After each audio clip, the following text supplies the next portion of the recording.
오늘 갈라디아서 말씀 가운데 내 평생의 간증, 하나님께 영광 돌리는 삶이라고 하는 제목으로 말씀을 나누겠습니다. 여러분, 영광 돌린다, 영광 돌린다. 아우, 정말로 저에겐 큰 영광입니다. 영광입니다. 이런 말 많이 쓰죠?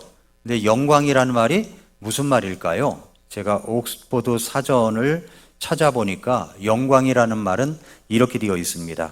훌륭함을 나타내거나 이루어 이름이 빛나고 자랑스럽게 되는 상태.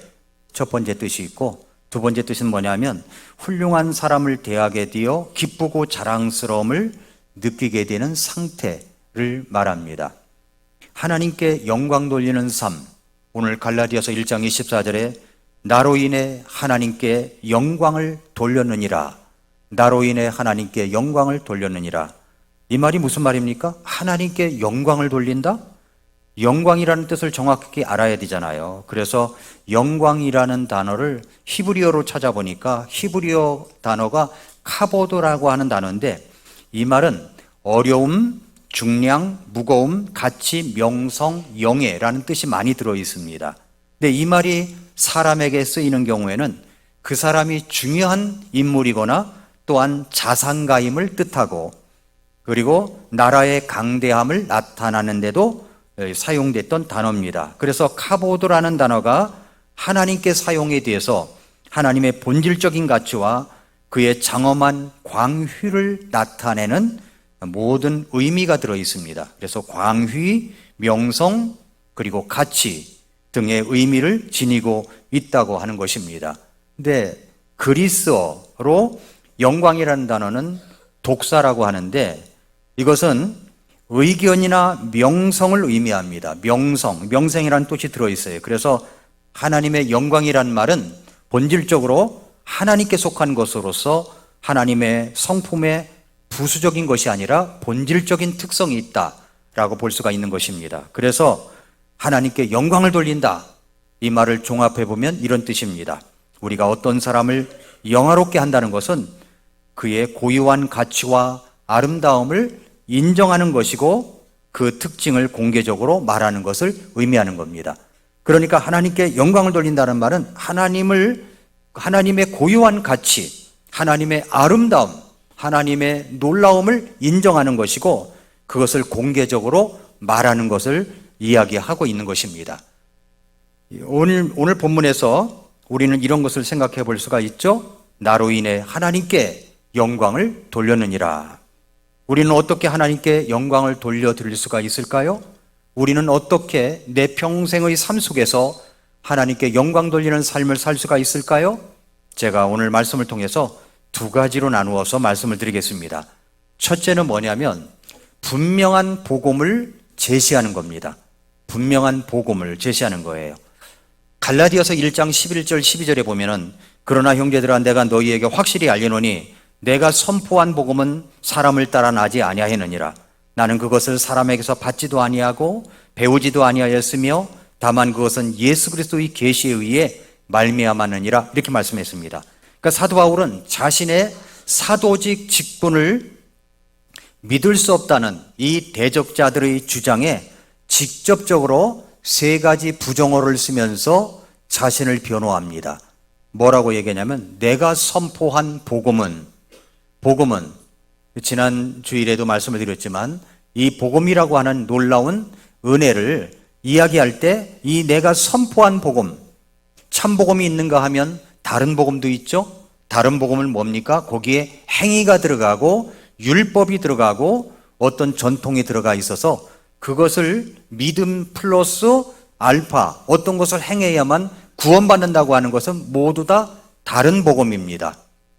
근데 실제적으로 겉만 번지르르 하지 내용면에 있어서 성도들에게 이 복음을 이야기할 때 행위가 보태져야 구원이라고 하는 목사들도 상당히 있습니다. 그러나 그것은 다른 복음입니다. 우리의 복음은 무엇입니까? 오직 믿음으로만, 은혜로만 구원을 받는 것입니다. 그런데 여기서 내가 선포한 복음은 라고 얘기하면서 세 가지 부정어를 쓰는데 뭐라고 반박하냐면 내가 선포한 복음은 사람을 따라 나지 아니했다. 내가 선포한 복음은 그것을 사람에게서 배운 것도 아니다. 내가 선포한 복음은 그리고 이것은 어디 가서 배우지도 아니한 것이다. 재빨리 신속하게 부정하며 강조해 주는 것은 뭐냐면 사도 바울이 선포하는 복음의 출처는 인간이나 세상의 학문에서 배운 것이 아니었고 바울이 꾸며낸 것도 아니다라는 것을 이야기합니다. 아무런 노력이나 행위를 또 하지 않았는데 오직 믿음으로 구원받는다는 이 놀라운 복음은 인간에게서 나온 것이 아니라는 말입니다. 사도 바울이 선포하는 복음은 바로 예수 그리스도의 계시에 의해서 말미암은 것이라고 이야기를 하는 것입니다. 다른 사람을 거쳐 배운 것이 아닙니다. 예수 그리스도에게서 직접 받고 들은 말씀이라는 거죠. 사도행전 9장에서 사도 바울이 다마스커스에서 예수 그리스도를 만나 들었던 그 복음을 말하는 것입니다. 다마스커스에 믿음을 갖고 있는 사람들을 잡으려고 가던 사도 바울이 예수님을 만나죠. 너무 깜짝 놀라서 그는 묻습니다. 당신은 누구십니까? 나는 네가 핍박하는 예수다. 주여 내가 무엇을 하리이까? 이렇게 질문했던 장면이 사도행전 9장에 나옵니다. 훗날 이런 이야기를 담아가지고 아그리빠 왕 앞에서 자기 간증을 합니다. 사도행전 26장 1절에 보면은 아그리빠에게 26장 2절에 아그리빠 왕이요 하면서 이야기한 내용이 나옵니다. 26장 12절을 보면은 바울의 회심을 이야기합니다. 그리고 사도행전 26장 16절부터 18절에 보면은 예수 그리스도께서 바울에게 나타나 이야기하셨던 내용이 들어 있습니다. 사도행전 26장 16절부터 18절에 보니까 너는 일어나 네 발로 서라. 내가 네게 나타난 것은 이 목적을 이루기 위함이니 곧 네가 본 이 일들과 앞으로 내가 네게 나타낼 그 일들에 대하여 너를 사역자와 증인으로 삼고자 함이라.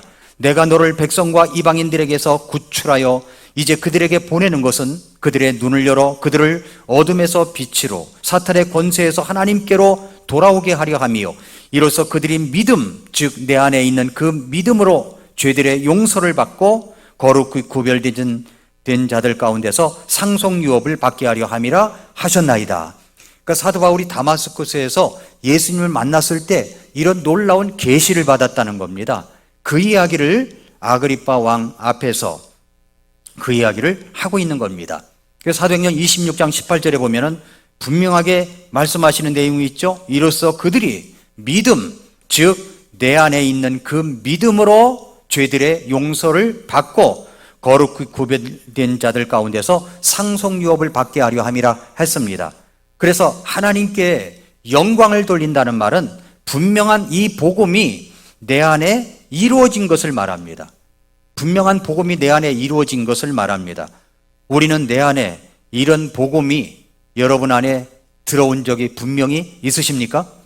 그래서 에베소서 1장 7절에 보면은 에베소 교회에 보낸 사도 바울의 서신 속에서 에베소 1장 7절에 그 사랑하시는 자 안에서 우리가 그분의 피를 통해 구속 곧 죄들의 용서를 받았으니 이것은 하나님의 은혜의 풍성함에 따른 것이니라. 그렇습니다. 예수님의 피를 통해서 구속 곧 죄들의 용서함을 받은 것입니다. 이것이 바로 놀라운 복음이라는 것을 이야기하고 있습니다.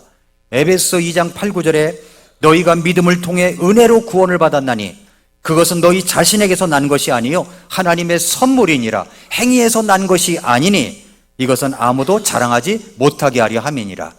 여러분, 구원은 선물입니다. 맞습니까? 그 선물을 우리가 받은 겁니다. 감사합니다 하면서 받아들이면 바로 그것을 받아들이는 자에게는 하나님의 아들들이 되는 권능을 주신다고 약속을 해주셨습니다.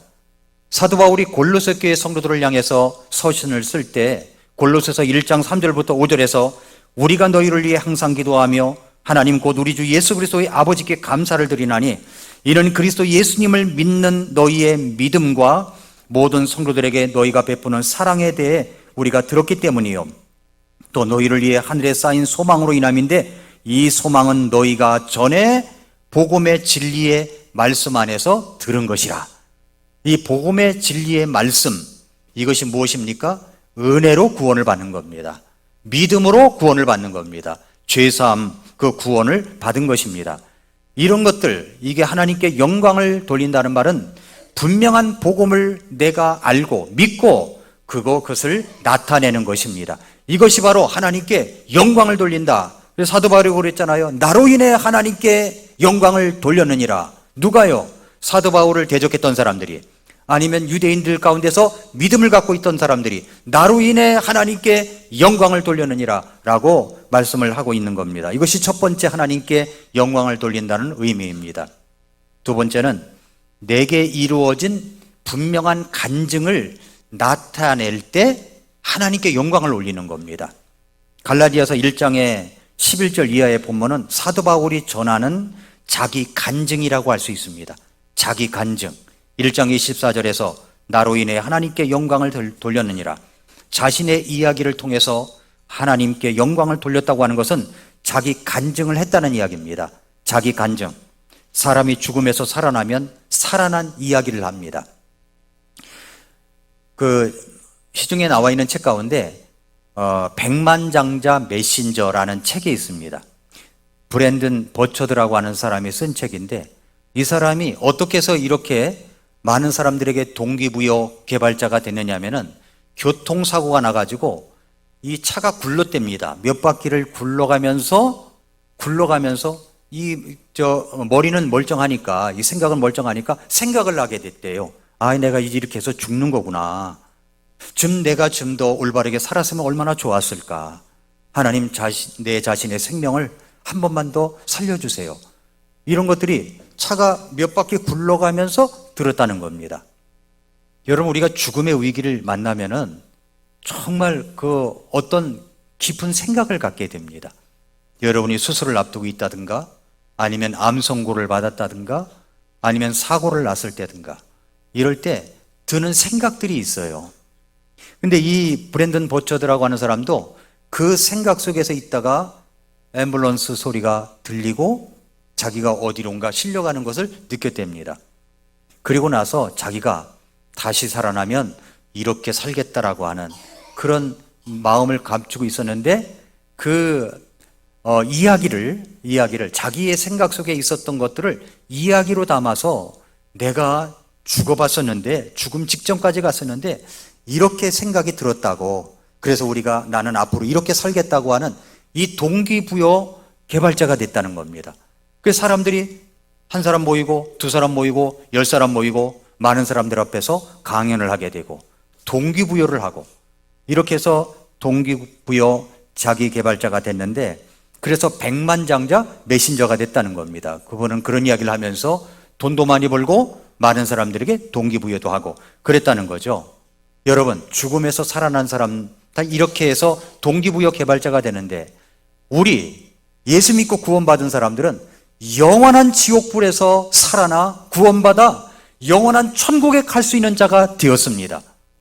이 놀라운 일 아닙니까? 여러분, 복음을 들었을 때, 하나님 앞에 죄를 회개하고 예수님을 구주로 영접했을 때 그때의 그 감정, 느낌 얼마나 감사한지, 저는 1978년 5월 14일 날 그것이 이루어졌을 때 하나님 앞에 내 죄를 회개하고 십자가에서 내 죄를 용서하신 그 예수님이 너무너무 고맙고 감사해서 1시간 내내 울었던 적이 있습니다. 그것을 잊을 수가 있을까요? 마치 어저께 일어난 일들처럼 그렇게 잊혀지지가 않습니다. 주님, 나를 위해서 모든 것을 주셨는데 나는 주님을 위해서 무엇을 드릴 수 있을까? 그렇게 생각하다가 내가 하나님 앞에 내 자신을 드려 목회자가 되어야 되겠다 해서 목회자가 된 것입니다. 이것을 뭐라고 하냐면은 간증이라고 하는 거죠. 간증. 사도 바울이 지금 영원한 죽음에서 살아난 이야기를 갈라디아서 1장 11절 이하에 하고 있는 겁니다. 바울의 힘찬 간증이 주는 교훈이 있어요. 그게 뭐냐? 제가 찰스 스윈들 목사님이 쓴 갈라디아서 강해라는 책을 이렇게 참고해 보니까 이분이 온 세상에 들려줄 이야기가 간증인데, 간증이란 무엇인가, 어떻게 해야 되는가 하는 것들을 정리해 놓은 곳이 있더라고요. 어떻게 정리를 해놨냐면은 이야기의 중심은 내가 아니라 복음이다 라는 겁니다. 자, 간증할 때 이야기의 중심은 내가 아니에요. 내가가 아니라 바로 복음이라는 거. 그 다음에 또 하나는 우리가 예수 그리스도를 위해 하는 일이 아니라 그 주님이 우리를 위해서 행하신 일을 드러내는 겁니다. 그렇게 하여 우리 이야기를 통해서 하나님이 어떻게 역사하셨는가, 우리의 간증은 복음의 메시지를 전하는 이 단순하지만 설득력 있는 틀이 있어서 틀이 되어가지고 다른 사람들에게 구원의 복음을 전할 수 있는 그런 틀이 될 수가 있다 이야기를 합니다. 그래서 간증할 때 삼가해야 할 4가지가 있다고 당부를 합니다. 여러분 여기 올라와서 이제 간증을 하면 삼가해야 될 것, 주의해야 될 것 4가지가 있대요. 첫째, 설교하지 말라는 거예요. 설교하지 말라. 그러니까 그냥 나의 이야기를 하라는 거예요. 하나님께 나에게 주신 이야기를 하라는 거고, 두 번째는 두루뭉술하게 말하지 말라. 그러니까 관련된 장소와 사건과 사람을 언급하면서 구체적으로 말하는 거죠. 내 감정은 그때 어땠고 무슨 생각을 했는지 나누라는 겁니다. 어떻게 구원받았는지 구체적으로 말하는 것이고, 세 번째는 표현을 애매하게 하지 말라.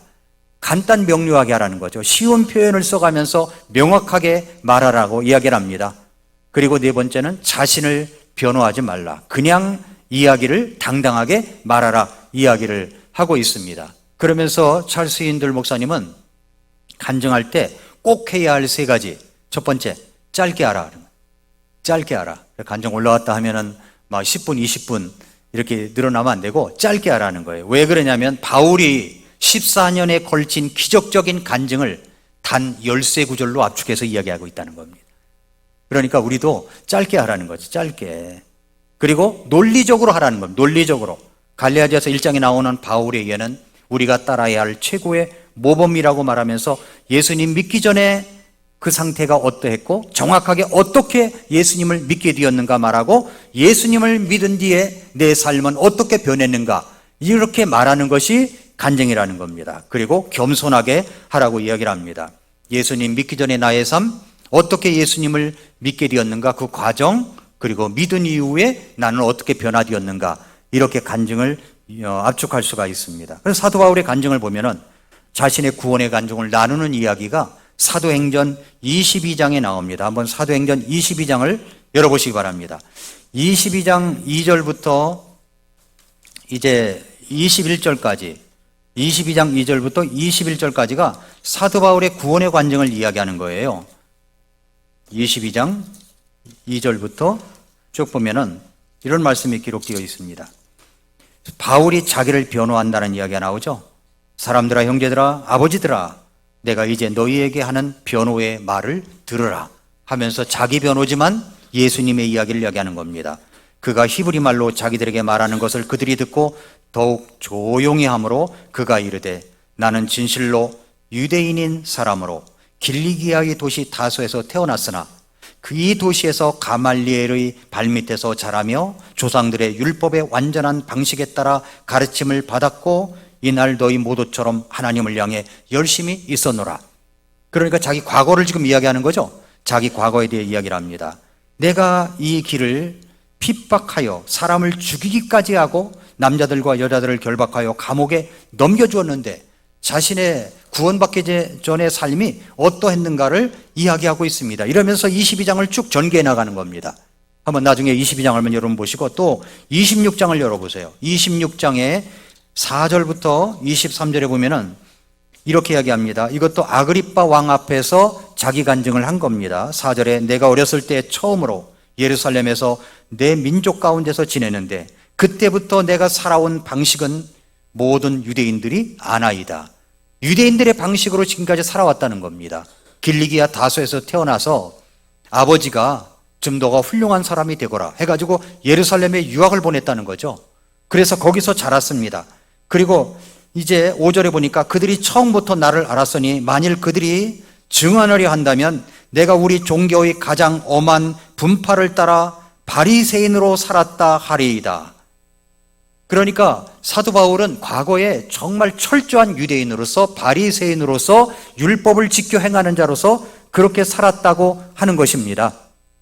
왜 이 말을 하냐면 갈라디아서 1장 7절에 보면은 그것은 다른 참복음이 아니며 다만 너희를 어지럽히고 그리스도의 복음을 왜곡하려 하는 어떤 자들이 있도다라고 했습니다. 그러니까 참복음을 어지럽히는 자들, 그리스도의 복음을 왜곡하는 자들이 있다는 겁니다. 그래서 자기가 어떻게 구원받았는가, 이 복음은 하나님의 계시에 의해서, 예수 그리스도의 계시에 의해서 주어졌다는 것을 이야기하고 있는 겁니다. 그렇게 복음을 확신 있게 사람들에게 이야기하는 것이죠. 사랑하는 성도 여러분, 여러분은 예수님을 믿고 구원받은 적이 분명히 있으십니까? 그렇다면 그 복음을 누구에게 말해본 적이 있나요? 말해본 적 있나요? 내가 이렇게 해서 살아났습니다. 난 이렇게 구원받았습니다.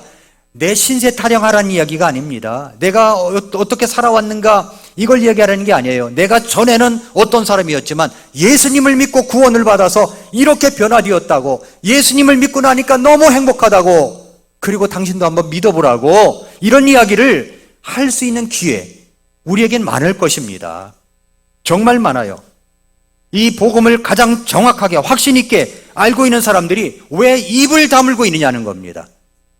우리가 조심해야 될 것은 뭐냐면, 일반 연예인들이나 가수들이 이제 성공하고 나서 예수님을 믿는다고 찬양을 올립니다. 찬양을 유튜브에 보면 그런 찬양이 떠요. 근데 이런 사람들이 술집에서 나오고, 또 이런 사람들이 사고를 내고 도망을 가고, 이런 일이 벌어지면 간증이 확 무너져 버리는 겁니다. 무너져 버리는 거예요.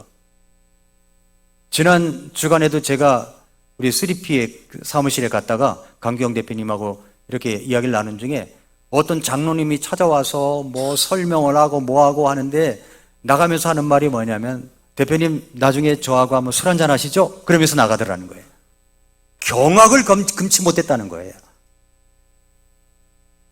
그분들이 간증이 있을까요? 그분들이 진짜 믿어서 구원받은 적이 있을까요? 여러분, 예수님 믿으면 변해요. 변하지 않는다면 그건 문제가 있는 겁니다. 제가 이 말씀을 준비하다가 왜 세상 사람들은 말도 그렇게 많은데 예수 믿고 구원받은 사람들은 왜 입을 다물고 있느냐라고 생각을 하다가 아주 제가 그 청년 시절에 들었던 찬송의 생각이 났어요. 그때는 조이 오중창단이라고 있었습니다.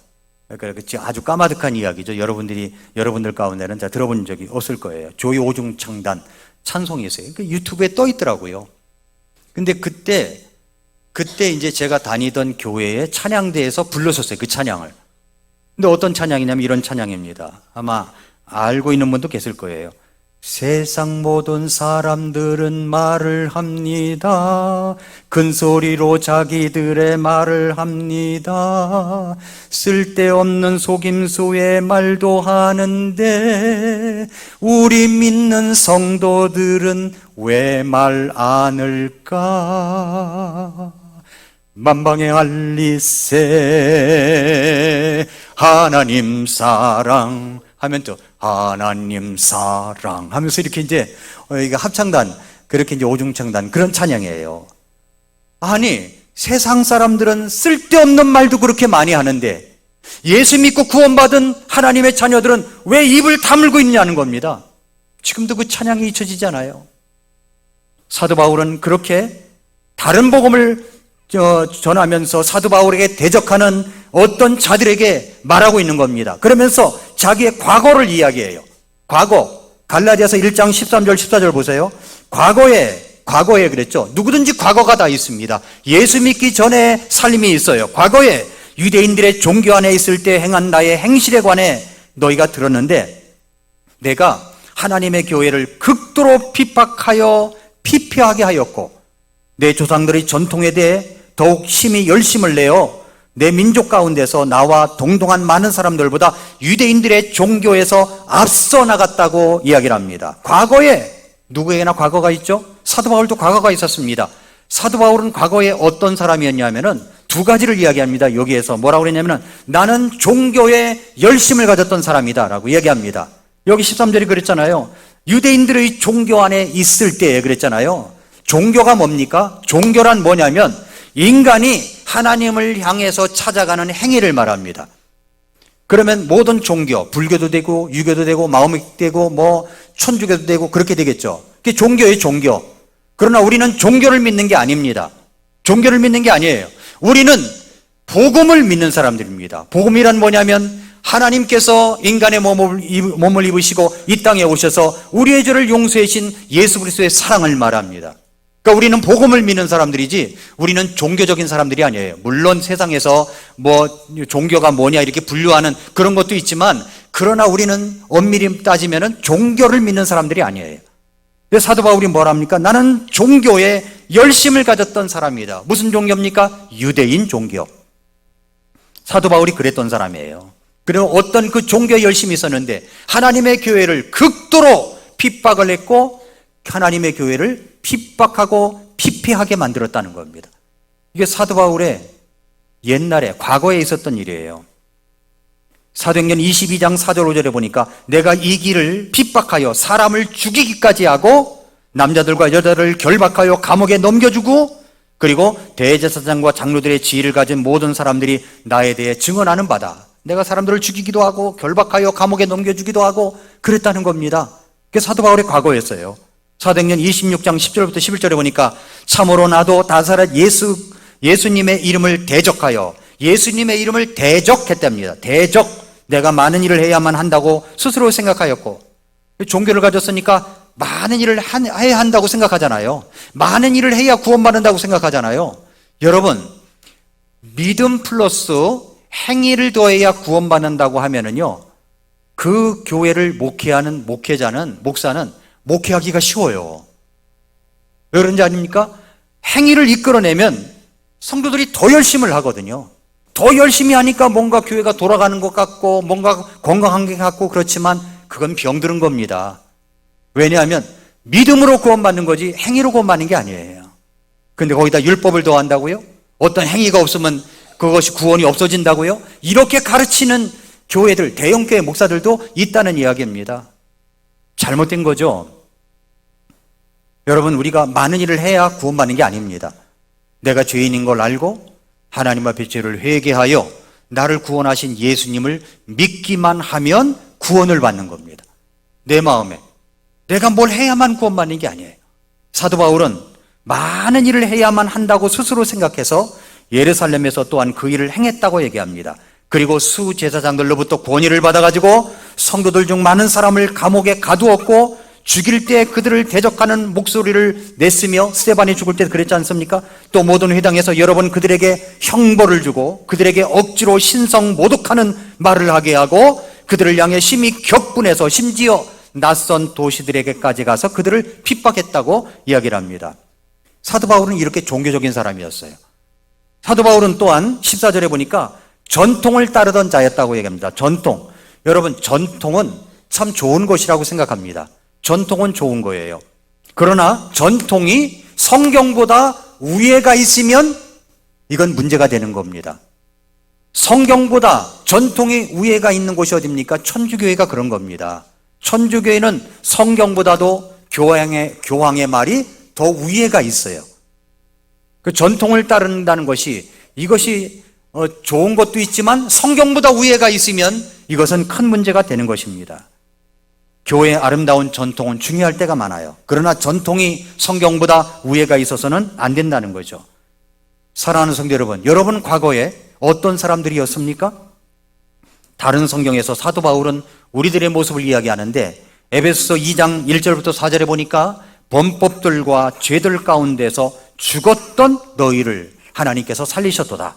지나간 때가 있어요. 너희가 그것들 가운데서 이 세상 행로를 따라 걸었고 공중의 권세 잡은 통치자 곧 지금의 불순종의 자녀들 안에서 활동하는 영을 따라 걸었느니라. 지나간 때가 있어요. 과거죠. 우리도 다 그들 가운데서 우리 육신의 욕심 안에서 생활하며 육신과 생각의 욕망들을 이루어 다른 사람들과 같이 본래 진노의 자녀들이었다고 이야기를 합니다. 우리가 바로 이런 사람들이었어요.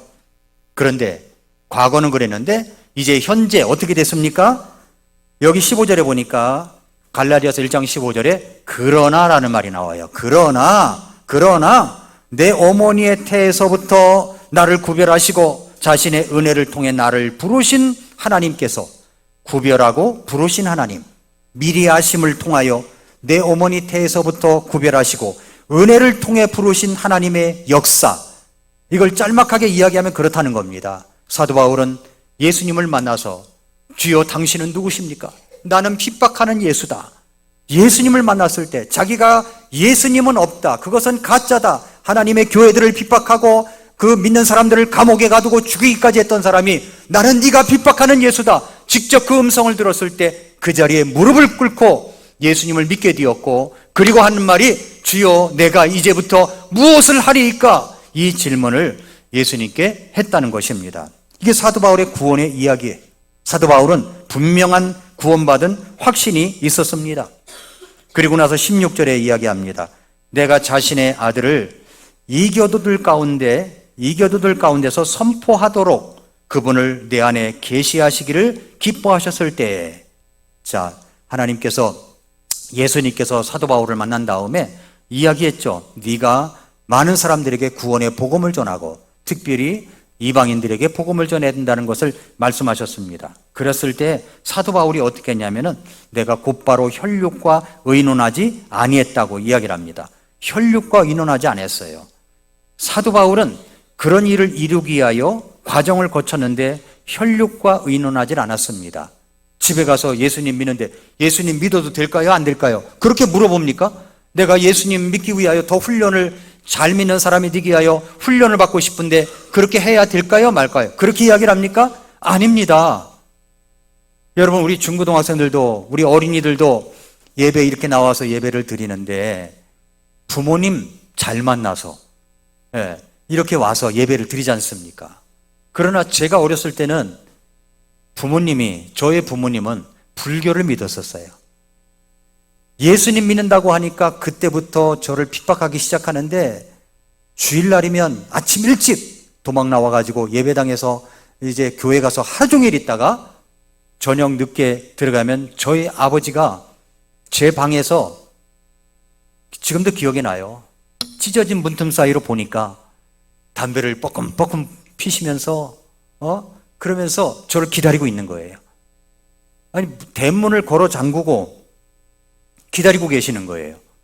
그 지금도 이해가 안 되는 게, 아니 그렇게 기다리려면 문을 열고 기다리셔야 되는데 대문을 왜 걸어 잠그고 기다리시는가? 담을 넘어서 들어가가지고 그런 모습을 보고 나와서 친구 집에서 자고 아침 일찍 가서 가방 챙겨가지고 학교에 가고 그랬던 적이 한두 번이 아니에요. 여러분, 예수님 믿었을 때 이런 핍박을 받아본 적이 있습니까? 혈육과 의논하지 않는 거예요. 예수님 믿는 것은 혈육과 의논하지 않는 거예요. 여러분의 부모님을 잘 만난 것은 감사한 일입니다. 예수님 믿고 교회 안에서 생활한다는 것은 정말 감사한 일이에요. 근데 이런 핍박이 있어도 하는 겁니다. 믿는 거죠. 혈육과 의논하지 아니했습니다. 그리고 또 17절 보니까 이렇게 말씀합니다. 나보다 먼저 사도된 자들을 만나려고 예루살렘에 올라가지도 않았다는 겁니다. 사도들에게 잘 보이기 위해서 가가지고서 나도 예수님 만난 적이 있습니다, 이렇게 하지 않았다는 거예요. 그래서 어디로 갔냐면 아라비아로 들어갔습니다. 아라비아로 들어가서 3년 동안 그는 하나님의 말씀을 가지고 묵상하며 주님과 교제하며 지냈다는 겁니다. 그리고 다시 다마스쿠스로 돌아갔노라. 아라비아 갔다가 3년 동안 다시 다마스쿠스로 갔습니다. 18절에 보니까 그러고 나서 어떻게 했습니까? 우리가 예수님을 믿고 구원받았습니다. 예수님을 점점 더 알아가고 깊이 교제합니다. 그러고 나서 어떻게 합니까? 3년 뒤에 내가 베드로를 보려고 예루살렘으로 올라가 그와 함께 15일을 지낸 적은 있다. 주의 형제 야고보 외에는 다른 사도들을 보지 못했다라고 얘기를 합니다. 21절에 보니까 그 뒤에라는 말이 또 나와요. 시리아에 어떤 도시가 있습니까? 안디옥이라는 도시가 있죠. 그리고 길리기아 지방으로 갔습니다. 길리기아 지방이라는 것은 자기의 고향 다소를 이야기합니다. 바울은 이렇게 예수님을 알아가는, 또 깊이 있게 공부하는 훈련 과정이 있었습니다. 자, 우리는 이렇게 알아야 돼요. 어떻게 하나님께 영광을 올리냐면은 내가 구원받은 사실을 간증하는 겁니다. 알리는 거예요. 알리면 하나님께 영광이 되는 겁니다. 그것이. 그래서 우리는 구원받은 것이 사실이라면 분명한 열매가 열리는데 무엇이냐면 그것이 복음을 말하며 다른 사람에게 알리는 전도의 열매가 열리게 되어 있습니다. 구원받은 사람은 그 복음을 말하지 아니할 수가 없습니다. 내 속에 예수님이 오시면 그 예수님에 대해서 말하지 아니할 수가 없습니다. 사도 바울은 예수님을 만난 뒤 제일 먼저 어디로 갔냐? 17절 읽었습니다마는 나보다 먼저 사도가 된 자들을 만나려고 예루살렘에 올라가지도 아니하였고 아라비아로 들어갔다가 다시 다마스쿠스로 들어갔다 얘기합니다. 거기서 뭘 했습니까? 복음을 전한 거죠. 복음을 전했어요. 21절에 시리아도 갔고 길리기아 지방으로 들어갔다. 수년간 고향에 머물면서 복음을 전했습니다. 마가복음 5장에 보면은 가다라 지방에 막이 들린, 그러니까 부정한 영이 들린 사람이 나옵니다. 근데 이 마귀들, 이 부정한 영이 이 안에 들어가 있는데 밤낮 무덤들 사이에서 지내게끔 했어요. 그래서 쇠사슬로 묶어둔 적이 있지만 쇠사슬을 얼마나 힘이 센지 쇠사슬도 끊어버렸습니다. 묶어둘 수가 없었어요. 밤낮 무덤 사이에서 뭘 하냐면 소리를 지르면서 돌을 가지고 자기 몸을 상하게 했던 그런 사람이 있었습니다. 근데 이 사람이 예수님이 지나가다가 예수님을 만났어요. 근데 속에 마귀의 영이 들어가 있지 않습니까? 그러니까 예수님께 쫓아와서 이야기했냐면은 나를 괴롭게 하지 말아달라고 이 마귀가 이야기하는 겁니다. 부정한 영이 소리를 질렀습니다. 그러자 예수님께서 뭐라고 얘기했냐면 너 부정한 영아 그 사람에게서 나오라 그랬습니다. 너 부정한 영아 그 사람에게서 나오라. 부정한 영이 나갔습니다. 이 사람이 정신이 온전하게 됐습니다. 예수님을 만나게 된 것입니다. 그래서 마가복음 5장 15절에 보니까 마귀 들려 군단을 지녔던 자라고 얘기를 합니다. 군단을 지녔던 자가 옷을 입고 바른 정신으로 앉아 있는 것을 보고는 두려워하더라 그랬습니다. 사람들이 두려워했어요. 왜냐하면 전에는 막 몸이 그냥 벗어 던지고 자기 몸을 학대하고 이랬던 사람이 옷을 바르게 입고 정신이 온전하게 앉아 있으니까 사람들이 깜짝 놀란 거죠. 어떻게 저렇게 변할 수 있을까? 이 사람을 억압하기 위하여 쇠사슬로 묶어놔도 안 됐었는데 어떻게 저렇게 될 수 있었을까? 깜짝 놀란 것입니다. 이 부정한 영 들린 사람이 변한 거예요. 예수님을 만난 겁니다. 여러분, 예수님을 만나면 변합니다. 예수님을 만나면 옷 입는 것도 달라집니다. 옷 입는 것도 달라져요. 아무렇게나 옷을 입고 다니지 않아요. 깨끗한 복장에 단정한 태도로 다닌다는 겁니다. 정신이 올바릅니다. 바른 정신을 갖고 있어요. 그래서 이분이 예수님께 말씀을 드립니다.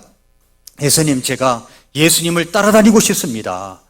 그런 마음 있잖아요. 나를 구원해 주시고 나를 영원한 지옥불에서 건져주신 그 예수님인데 따르고 싶은 마음이 있지 않습니까?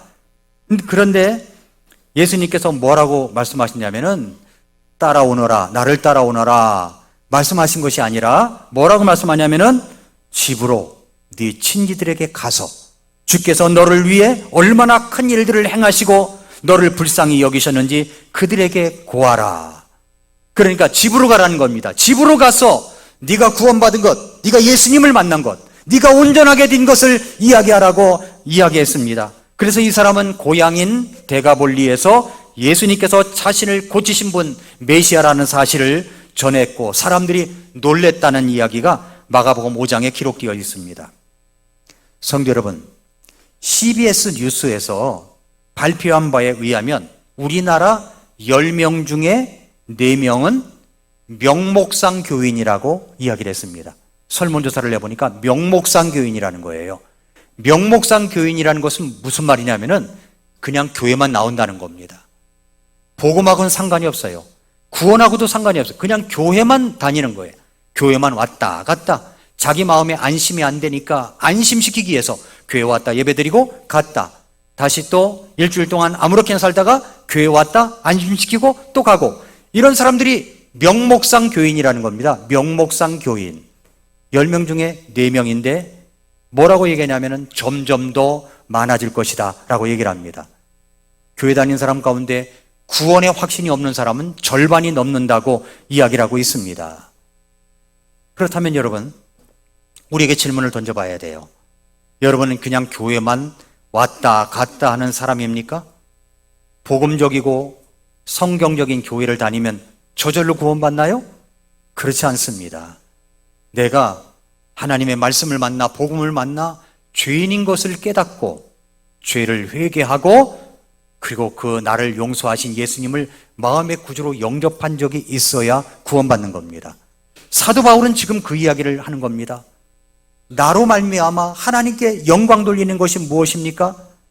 분명한 복음을 내 안에 받아야 되고, 그리고 내 안에 이루어진 이 복음을 다른 사람에게 나타내는 겁니다. 그것이 간증이에요, 간증. 여러분은 여러분이 구원받은 간증을 다른 사람에게 말해본 적이 언제입니까? 세상 모든 사람들은 쓸데없는 말도 그렇게 많이 하는데, 우리가 영원히 지옥에서 구원받은 우리 자신들은 다른 사람들에게 이렇게 하면 예수님을 믿고 구원받습니다. 내가 구원받고 보니까 너무너무 좋습니다. 내가 전에는 어떤 사람이었는데 예수님을 믿고 나서 이렇게 변했습니다.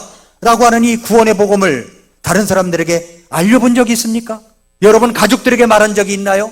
여러분 직장 동료에게 말한 적이 있나요? 여러분의 친구들에게, 학생들에게, 여러분의 대학 캠퍼스에서 말해본 적이 있습니까? 그것이 없다면 여러분 자신을 돌아보세요. 혹시 여러분 오늘 밤에 이 세상을 떠난다면 천국 갈 수 있는 확신이 없는 것은 아닌지 자신을 돌아봐야 되는 겁니다. 예수님 믿으면 변합니다. 열매가 있어요. 열매가 분명하게. 열매가 열리는 것이 그게 사람마다 차이는 있지만 변화는 분명히 있다는 사실입니다. 오늘 갈라디아서 1장의 사도 바울은 그 이야기를 하고 있는 것입니다. 자기는 율법의 행위로가 아니라 예수 그리스도를 만나서 그 복음으로 말미암아 구원을 받았다, 분명한 사실을 이야기하고 있습니다. 여러분은 이 순수한 복음을 마음에 받아들인 적이 분명히 있습니까? 그러면 그 복음을 다른 사람들에게 알리고 계신가요? 기도하겠습니다.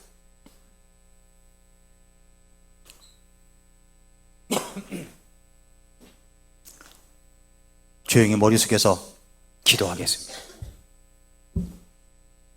여러분 조용히 머릿속에서 기도하면서 우리 자신을 한번 살펴보십시오.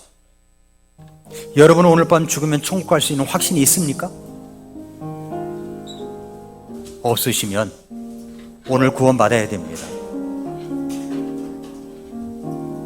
혹시 여러분은 예수님을 믿고 구원받았다고 하면서 입을 다물고 다른 사람들에게 복음에 대해서는 이 벙어리처럼 그렇게 살아가고 있지는 않습니까?